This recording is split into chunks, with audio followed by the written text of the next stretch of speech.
말씀은 사사기 17장 6절입니다. 그때에는 이스라엘에 왕이 없었으므로 사람마다 자기 소견에 옳은 대로 행하였더라. 하나님이 왕되는 삶 살자라는 제목으로 말씀이 주는 견 함께 나누겠습니다.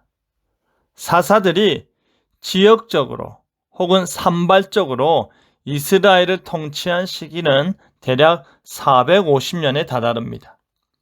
이 시기 동안에 하나님께서는 이스라엘 백성들을 반복적으로 구원하여 주시며 그들을 향한 변함없는 마음을 보이셨습니다. 그런데 사사기의 결론이라 할 수 있는 두 이야기 중 첫 번째인 미가와 그의 신당 이야기가 바로 당시의 모습이 어떠했는지를 여실히 보여줍니다. 미가는 자신의 어머니의 돈을 훔쳤습니다. 자신의 아들이 도둑인 줄 모르는 어머니는 저주의 말을 퍼부었고 그 말을 들은 미가는 어머니께 뉘우치며 돈을 돌려들었습니다.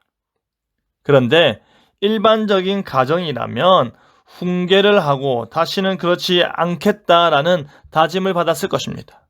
하지만 미가의 어머니가 보인 행동은 놀랍게도 내 아들이 여호와께 복받기를 원하노라 하며 축복의 말을 전하였습니다. 그리고 나서 미가의 어머니는 그 돈으로 미가를 위하여 한 신상을 부어 만들고자 하였습니다. 자신이 모은 돈을 자신의 아들이 훔쳐갔고 저주를 퍼붓자 아들이 그 돈을 돌려주었습니다. 돌려받은 돈으로 기뻐 아들을 축복한 어머니는 그 돈으로 우상을 만들었습니다. 훔쳐간 돈을 돌려준 자신의 아들을 위한 우상이었습니다. 그뿐 아니라 미가에게는 신당이 있었습니다. 종교적 의식을 행하는 신당이 개인 소유로 있었다라는 말입니다. 하나님의 언약궤 중심의 신앙생활이 아니라 개인적 신당을 만들어 거기에서 우상을 숭배하는 것입니다. 당시 이스라엘이 얼마나 변질되고 타락했는지를 그대로 보여주는 모습이 아닐 수 없습니다. 그리고 미가는 에봇과 드라빔을 만들었습니다. 기드온이 미디안과의 전쟁 이후 에봇을 만든 것이 음란한 용도로 변질된 이후 이스라엘 내에서 에봇을 사적으로 만드는 것이 팽배해진 것 같습니다. 드라빔은 라헬이 라반의 집에서 훔쳐온 사건에서 볼 수 있듯이 각 가정에서 숭배하는 가정 수호신을 말하는 것입니다. 게다가 미가는 자신의 아들 중 하나를 제사장으로 삼았습니다.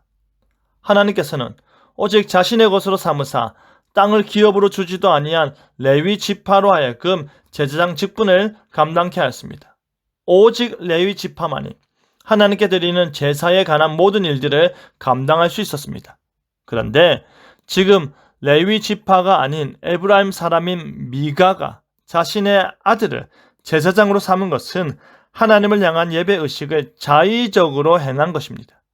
미가는 그의 어머니의 말에서 볼 수 있듯이 이와 같은 우상들과 그것을 섬기기 위한 제사장 제도를 통하여 하나님으로부터 복받고자 한 것 같습니다. 그들은 자신들의 판단으로 하나님께 복을 받을 수 있다, 잘못된 확신을 가졌던 것입니다. 미가의 가정에서 볼 수 있듯이 바로 이와 같은 때가 이스라엘에 왕이 없음을 그대로 보여주는 것입니다. 바로 이와 같은 때가 자기들 소견에 옳은 대로 행하고 있음을 그대로 보여주는 것입니다.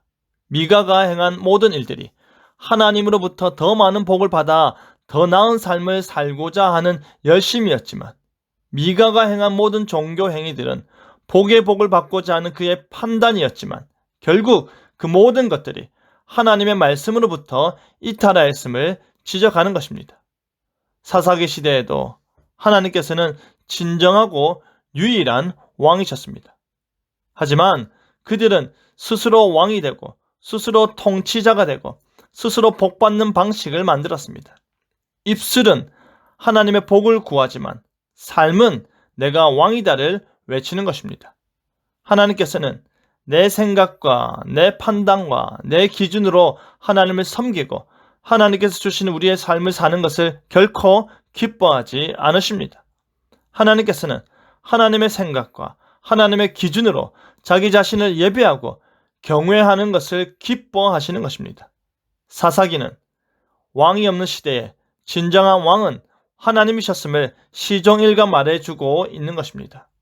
각자의 소견이 아닌 하나님의 뜻대로 내가 왕이 아닌 하나님이 왕이 되어 하나님의 주권을 늘 인정하며 살아가는 저와 여러분 되기를 간절히 바랍니다.